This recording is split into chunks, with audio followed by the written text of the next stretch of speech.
प्रधानमंत्री ने अपने संबोधन में तमाम बड़ी बातें कही हैं। उन्होंने साफ तौर से विरोधियों पर प्रधानमंत्री का जोरदार हमला देखने को मिला है। अपने संबोधन में उन्होंने तमाम बातों का जिक्र किया। उन्होंने कहा कि संवैधानिक संस्थाओं पर प्रहार किया जा रहा है, क्योंकि ये अपने आप में बीते समय हमने देखा किस प्रकार के तमाम बातें निकल के आई हैं। जब कोर्ट फैसला सुनाता है तो उस पर सवाल उठाया जाता है। कुछ दलों ने मिलकर भ्रष्टाचार बचाओ अभियान चलाया हुआ है। ये अपने आप में तमाम विपक्षी दलों पर एक करारा प्रहार। जनसंघ को मिटाने की अनेक बार साजिश रची गई, इस बात का भी जिक्र प्रधानमंत्री ने किया। उन्होंने कहा कि मुझे भी जेल में डालने के लिए कई जाल बिछाए गए, लेकिन उनकी कोशिशें पूरी नहीं हुई। पहले की सरकारों ने भ्रष्टाचार के खिलाफ केवल खाना पूर्ति की है, ये बात प्रधानमंत्री ने अपने संबोधन में कही। विरोधियों पर प्रधानमंत्री का जोरदार हमला। प्रधानमंत्री ने इस बात का भी जिक्र किया कि एजेंसियों पर भी हमला किया जा रहा है, संवैधानिक संस्थाओं पर प्रहार करने का जिक्र किया। उन्होंने कहा कि भ्रष्टाचार के खिलाफ जब सख्त कार्रवाई होती है तो तमाम लोगों को बुरा लगता है। वो तमाम बातें कर रहे हैं, लेकिन किस तरीके से कुछ दल भ्रष्टाचारी बचाओ अभियान चला रहे हैं, यह भी अपने आप में देखना होगा। यह बेहद महत्वपूर्ण बात और बहुत बड़ा एक जोरदार हमला मौजूदा राजनीतिक परिप्रेक्ष्य को देखते हुए प्रधानमंत्री मोदी का। उन्होंने इस बात का भी जिक्र किया कि किस तरह से जनसंघ को, बीजेपी को और खुद उनके ऊपर क्या क्या षड्यंत्र रचने की कोशिश की गई।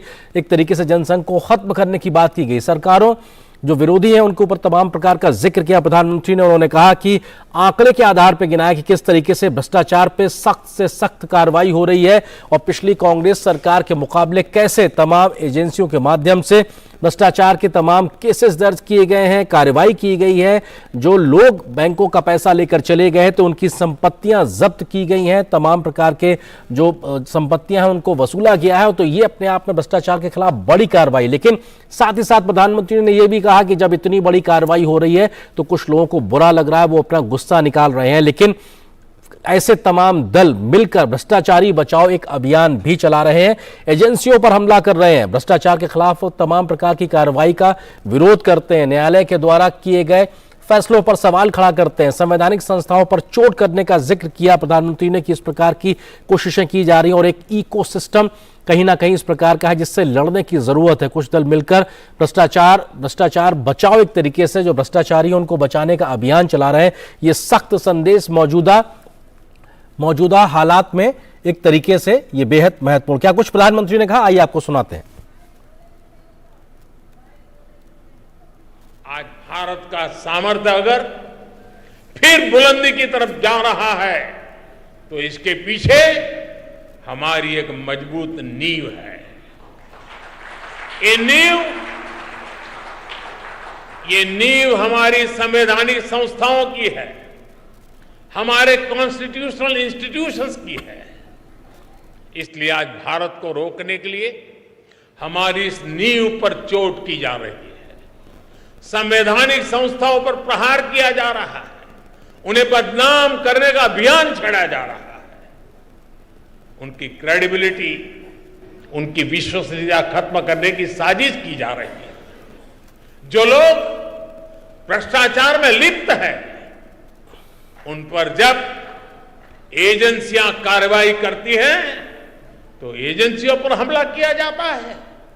जब कोर्ट कोई फैसला सुनाता है तो कोर्ट पर सवाल उठाए जाते हैं, न्यायिक प्रणाली पर हमले होते हैं। आप सब देख रहे हैं कुछ दलों ने मिलकर भ्रष्टाचारी बचाओ अभियान छेड़ा हुआ है। बेहद सख्त अंदाज में प्रधानमंत्री ने यह भी कहा कि पहले की सरकारों में केवल भ्रष्टाचार से निपटने की खानापूर्ति ही की गई थी। भ्रष्टाचार ने हमारे देश का बहुत नुकसान किया है, दिमक की तरह देश को खोखला किया है भ्रष्टाचार ने। देश की जनता आज देख रही है कि पहले की सरकारों ने किस तरह भ्रष्टाचार के खिलाफ कार्रवाई के नाम पर केवल खानापूरी की थी। लेकिन पिछले 9 साल में भाजपा सरकार ने भ्रष्टाचार के खिलाफ जो अभियान चलाया उसने आज भ्रष्टाचार और भ्रष्टाचारियों दोनों की जड़ें हिला दी है।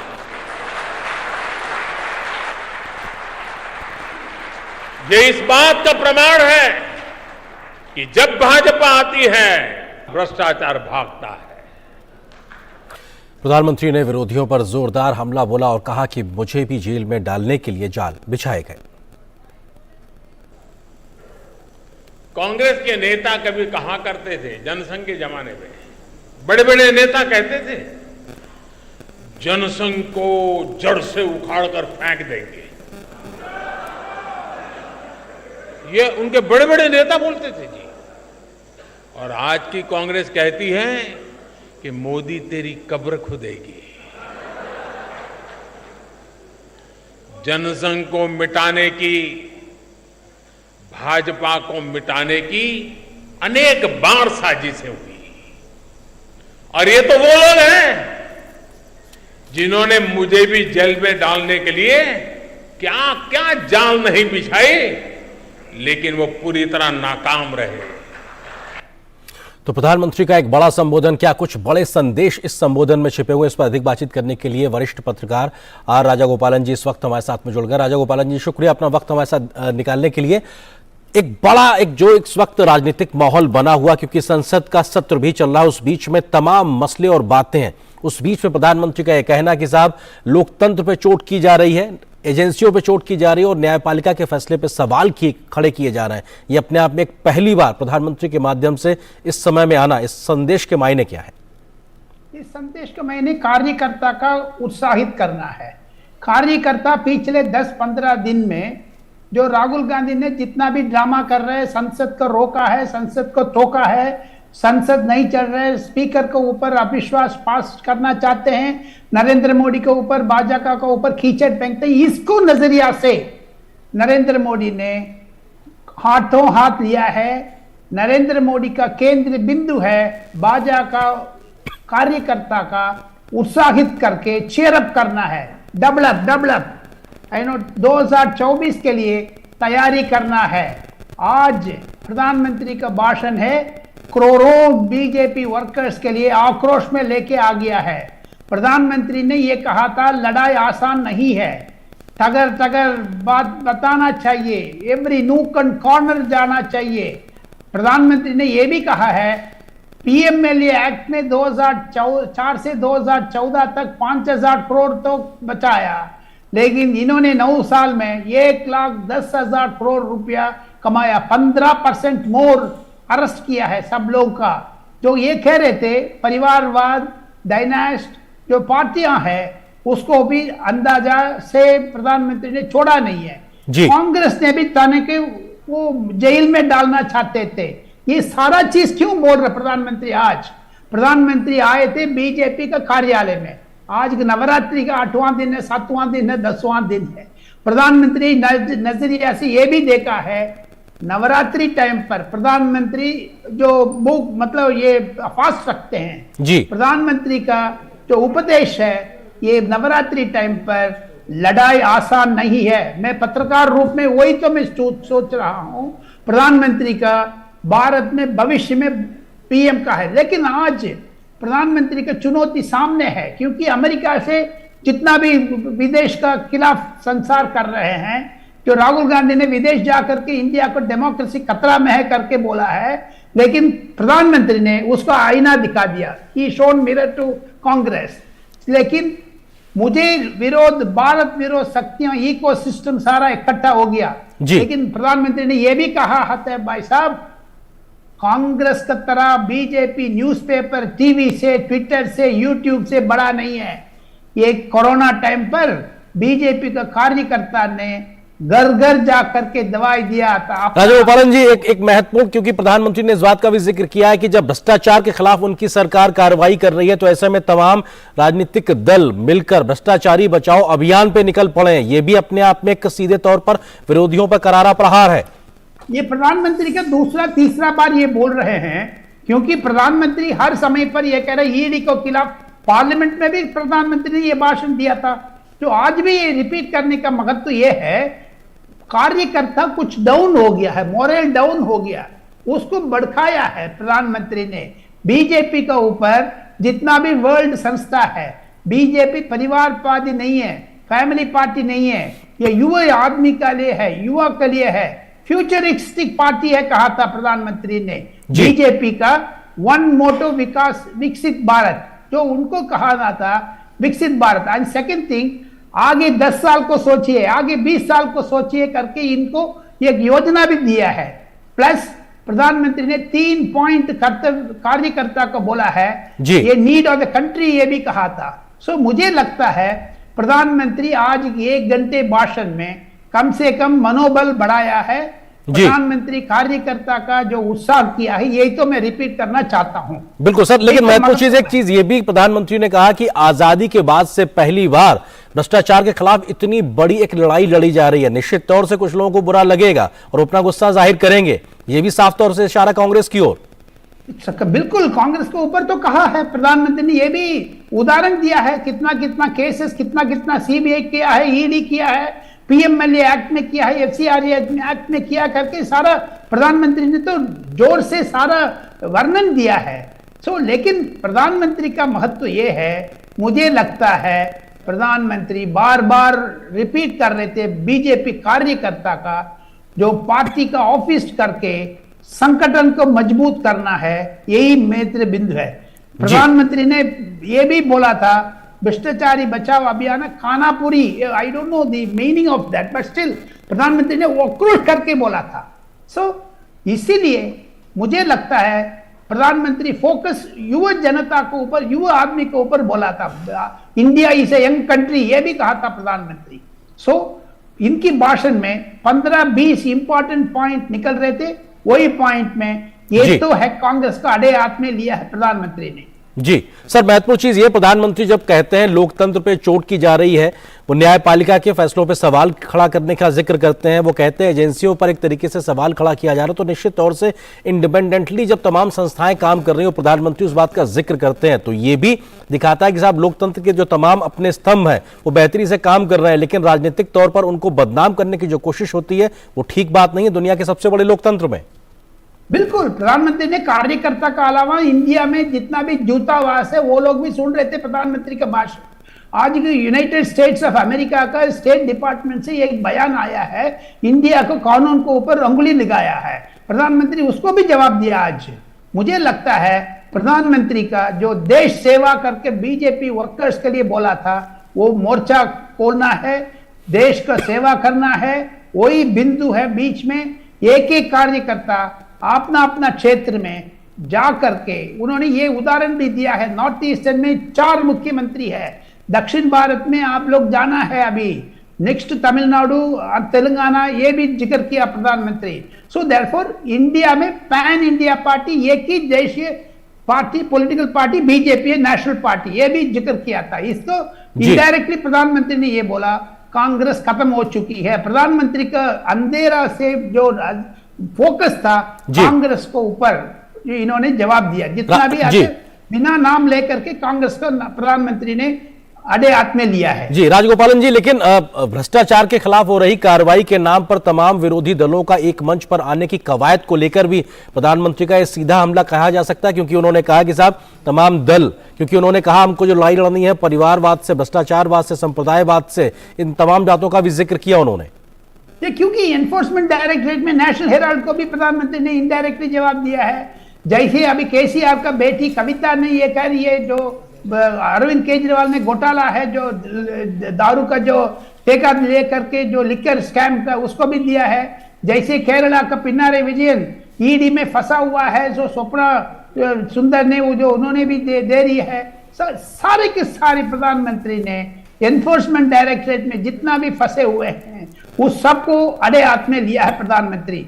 भ्रष्टाचार का बिंदु है, लेकिन ये धीरे धीरे आप देखते जाइए 2024 चुनाव का, आने वाले कर्नाटका चुनाव का, आने वाले राजस्थान, मध्य प्रदेश, छत्तीसगढ़, तेलंगाना चुनाव का प्रधानमंत्री ने एक एजेंडा सेट कर दिया। आज प्रधानमंत्री अपना जो कार्यकर्ता का उत्साह बढ़ाने के बगले आने वाले चुनाव का ये तो कैंपेनिंग शुरू कर दिया प्रधानमंत्री ने। यही तो मुझे news point of view from my understanding. बिल्कुल, आप न्यूज पॉइंट आप निश्चित तौर से कह रहे हैं, प्रधानमंत्री ने एक एजेंडा सेट करने की बात की और शायद इसीलिए प्रधानमंत्री ने इस बात का भी जिक्र किया कि भले ही कितने भी झूठे आरोप लगाए जाएं, लेकिन भ्रष्टाचार के खिलाफ चल रही यह कार्रवाई रुकने वाली नहीं है। कितने भी मोर्चेबंदी की जाए, लेकिन यह कार्रवाई भ्रष्टाचार के खिलाफ लगातार चलती रहेगी। ये बिल्कुल बिल्कुल जो आने वाले दिन पर भी ये जोर पकड़ेगा। मुझे लगता है आज प्रधानमंत्री ने इशारा भी कर दिया है, आने वाले दिन पर ये परिवारवाद का जो अकेले कह रहे थे भ्रष्टाचार लोग इकट्ठा हो गया, उसको भी छोड़ने के लिए प्रयत्न किया प्रधानमंत्री ने। जितना भी है देखिएगा परिवारवाद, जितना भी A to Z, कन्याकुमारी से तमिलनाडु तक, तमिलनाडु में DMK, कन्याकुमारी ने जो उमर अब्दुल्ला, मुफ्ती मोहम्मद सईद का बेटा, सब लोग इकट्ठा हो गया। अभी परिवारवाद इकट्ठा हो गया, भ्रष्टाचार इकट्ठा हो गया, एक आंदोलन शुरू कर दिया नरेंद्र मोदी के खिलाफ। ये भी कहा था प्रधानमंत्री ने, नरेंद्र मोदी तेरा कब्र का स्थान खुदाएंगे करके। सो दैटफॉर प्रधानमंत्री के वो भी छोट पहुंच गया है जी। उनसे बाहर आकर के बीच में प्रधानमंत्री इमोशनल भी हो गया। आपने देखा होगा प्रधानमंत्री एकदम आंसू आने का मुंह पर तक पहुंच गया था, लेकिन आपने कंट्रोल किया। यही तो नेता का महत्व है, जो नेता का नेतृत्व करते हैं प्रधानमंत्री का तरह, बिल्कुल उन्होंने आपने निर्भर करना है, आत्मनिर्भर करना है। बाकी विदेश ताकत जितना भी आने दो उसका मुकाबला करेंगे करके प्रधानमंत्री ने ऐलान किया है। आज बिल्कुल ऐलान किया है कि हर बात का मुकाबला करेंगे, लेकिन भ्रष्टाचार के खिलाफ ये लड़ाई रुकने वाली नहीं है और ये तेज होती नजर आएगी। बहुत शुक्रिया राजगोपालन जी, हमारे साथ जुड़ने के लिए, वक्त निकालने के लिए बहुत बहुत शुक्रिया आपका। और यहां पर एक छोटे से ब्रेक के लिए रुकते हैं, बहुत जल्द हाजिर होते हैं, कुछ और खबरों से आपको रूबरू कराएंगे। शुरू करो, डालो बुनियाद, घर महल नजर आएगा। वंडर लाइए, वंडर अपनाइए, फर्क नजर आएगा। वंडर सीमेंट, फर्क नजर आएगा। 3 महीने में पैसे डबल, वाह, फास्ट और हाई रिटर्न्स भी। क्या स्कीम है? कल तो नहीं थी यहाँ, और कल होगा भी नहीं।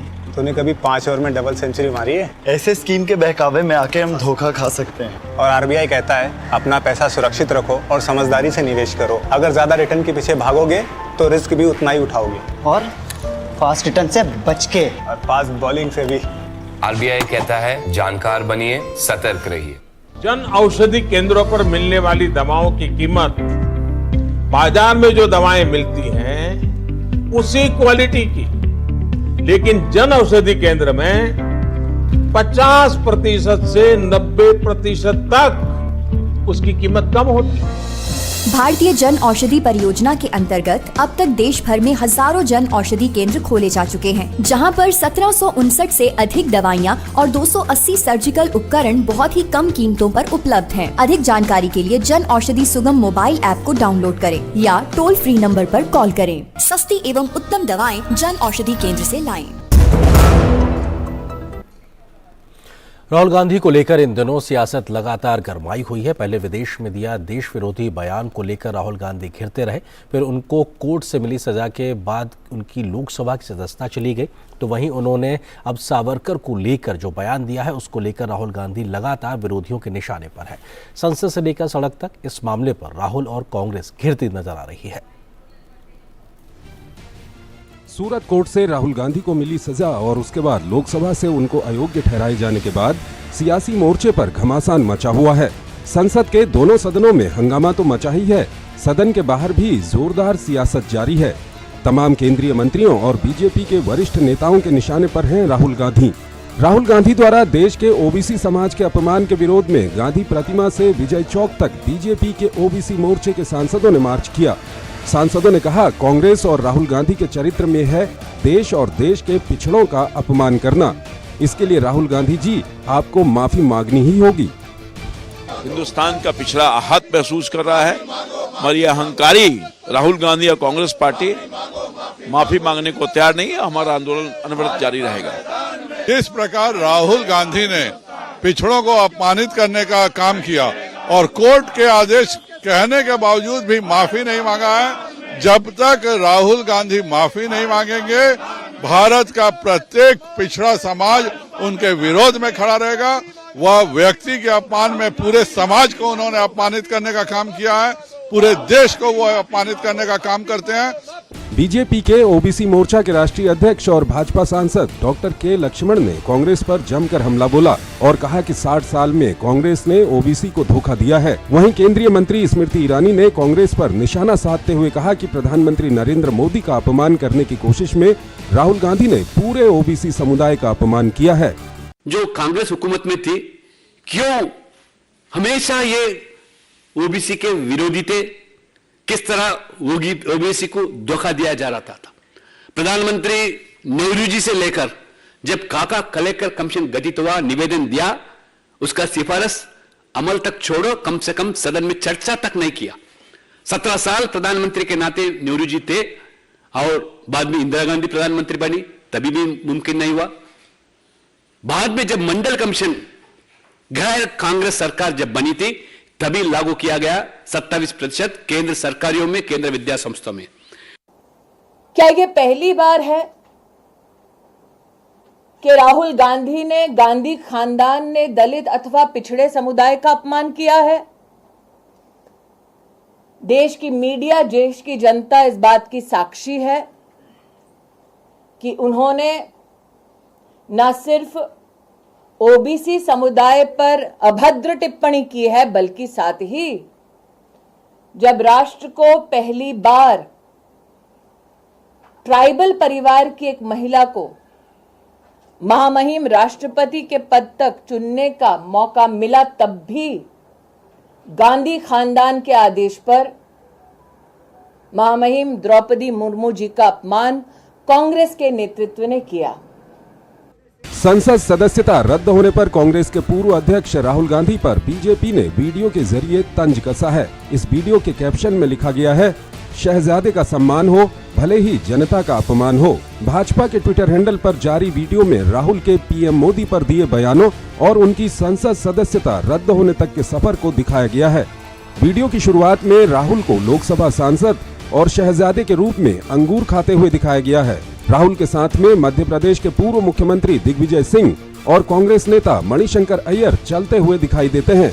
बीजेपी का कहना है कि प्रधानमंत्री नरेंद्र मोदी की छवि पर प्रहार करने के लिए राहुल ने देश और विदेश में झूठ बोला।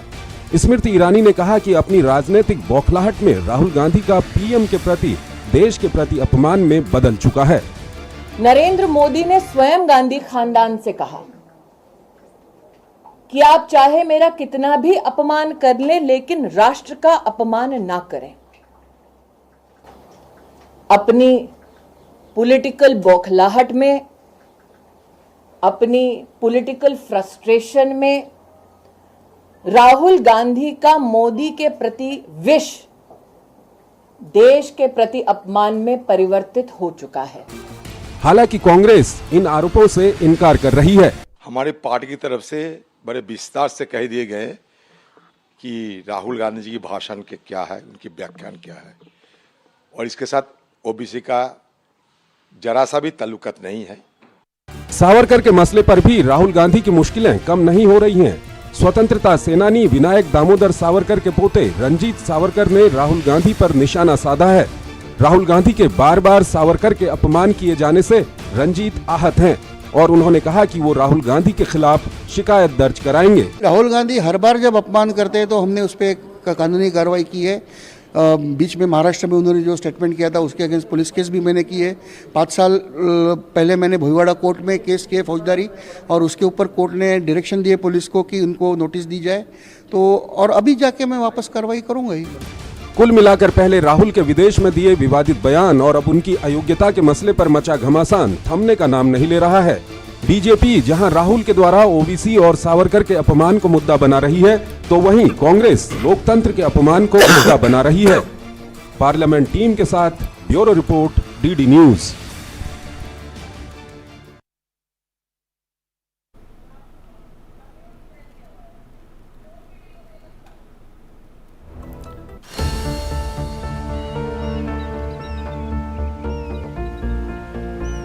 जो बनकर मेरा हमसफर आएगा, सिर्फ उसी को फर्क नजर आएगा। शुरू करो, डालो बुनियाद, घर महल नजर आएगा।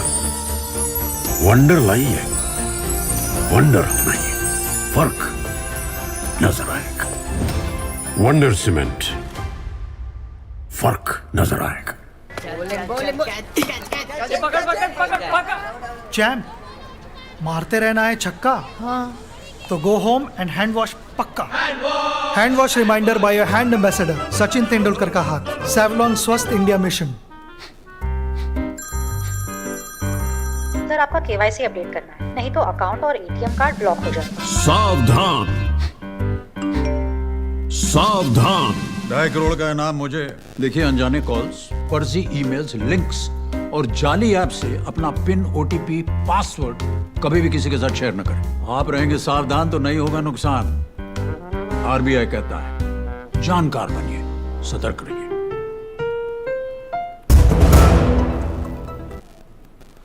अग्निवीर योजना को लेकर तरह तरह की बातें की गई थी, लेकिन अब वो योजना जमीन पर तेज गति से रंग लाती नजर आ रही है।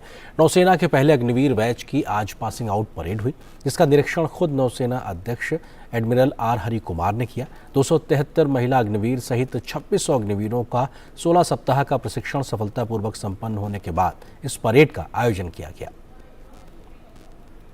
देश सेवा के जोश और उत्साह की भावना से भरा ये समारोह बहुत खास है। ओडिशा में INS चिल्का में ये अग्निवीरों के पहले बैच की पासिंग आउट परेड है। 273 महिला अग्निवीर सहित 2600 अग्निवीरों का 16 सप्ताह का प्रशिक्षण सफलतापूर्वक संपन्न होने पर पूरे माहौल में जोश बहुत हाई नजर आया।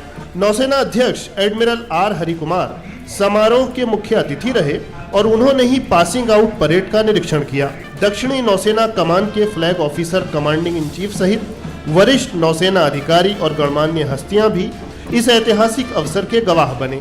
समारोह इसलिए भी यादगार रहा क्योंकि प्रारंभिक प्रशिक्षण के सफल समापन के बाद देश के किसी भी प्रशिक्षण संस्थान के अग्निवीरों का ये पहला पासिंग आउट है। आप सब इतिहास रचने जा रहे हैं। इतिहास भारत के प्रथम अग्निवीर होने का इतिहास, भारतीय सशस्त्र बलों में नारी शक्ति को और मजबूत करने का इतिहास, भारतीय नौसेना में एक नए युग की शुरुआत करने का। नवंबर 2022 में INS चिल्का में शुरू हुआ ये प्रशिक्षण बहुमुखी था। इसमें अग्निवीरों को कर्तव्य, सम्मान और साहस के मूल नौसेना मूल्यों के आधार पर शैक्षणिक, सेवा और बाहरी प्रशिक्षण दिया गया।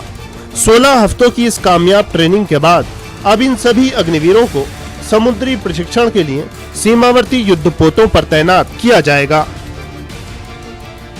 पासिंग आउट परेड के दौरान योग्य अग्निवीरों को पुरस्कार प्रदान किए गए। अग्निपथ योजना के लिए देश के पहले चीफ ऑफ डिफेंस स्टाफ दिवंगत जनरल बिपिन रावत के योगदान की स्मृति में general Bipin Rawat rolling trophy भी प्रदान की गई। योग्यता के समग्र क्रम में प्रथम रहने वाली महिला अग्निवीर प्रशिक्षु को दिया जाने वाला ये सम्मान स्वर्गीय जनरल रावत की पुत्रियों ने प्रदान किया।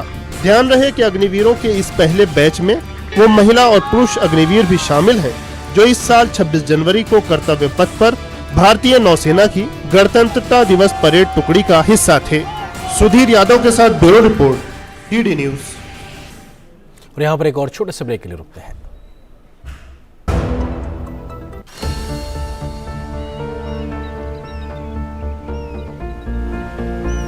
जो बनकर मेरा हमसफर आएगा, सिर्फ उसी को फर्क नजर आएगा। शुरू करो, डालो बुनियाद, घर महल नजर आएगा। वंडर लाइए, वंडर नहीं, फर्क नजर आएगा। वंडर सीमेंट, फर्क नजर आएगा।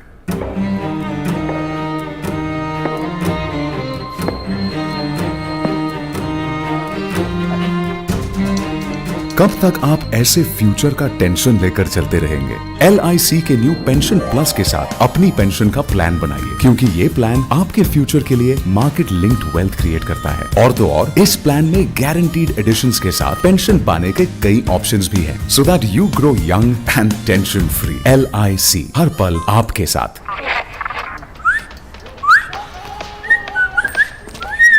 ये किया, but no hand wash. Germs करेंगे out. Hand wash reminder by hand ambassador Sachin Tendulkar का हाथ। सेवलॉन स्वस्थ इंडिया मिशन। जन औषधि केंद्रों पर मिलने वाली दवाओं की कीमत बाजार में जो दवाएं मिलती हैं उसी क्वालिटी की, लेकिन जन औषधि केंद्र में 50% से 90% तक उसकी कीमत कम होती है। भारतीय जन औषधि परियोजना के अंतर्गत अब तक देश भर में हजारों जन औषधि केंद्र खोले जा चुके हैं, जहां पर 1759 से अधिक दवाइयां और 280 सर्जिकल उपकरण बहुत ही कम कीमतों पर उपलब्ध हैं। अधिक जानकारी के लिए जन औषधि सुगम मोबाइल ऐप को डाउनलोड करें या टोल फ्री नंबर पर कॉल करें। सस्ती एवं उत्तम दवाएं जन औषधि केंद्र से लाएं।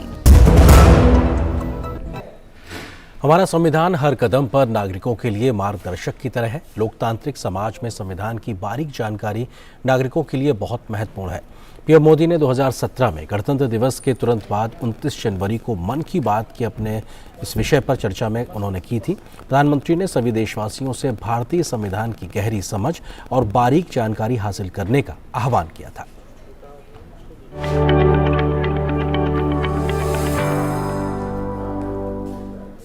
भारत का संविधान नागरिकों के कर्तव्य, नागरिकों के अधिकार, लोकतंत्र के प्रति हमारी प्रतिबद्धता, एक प्रकार से ये संस्कार उत्सव भी है जो आने वाली पीढ़ियों को लोकतंत्र के प्रति, लोकतांत्रिक जिम्मेवारियों के प्रति जागरूक भी करता है, संस्कारित भी करता है। लेकिन अभी भी हमारे देश में नागरिकों के कर्तव्य और नागरिकों के अधिकार, उस पर जितनी बहस होनी चाहिए, जितनी गहराई से बहस होनी चाहिए, जितनी व्यापक रूप में चर्चा होनी चाहिए, वो अभी नहीं हो रही है। मैं आशा करता हूं कि हर स्तर पर, हर वक्त जितना बल अधिकारों पर दिया जाता है, उतना ही बल कर्तव्यों पर भी दिया जाए।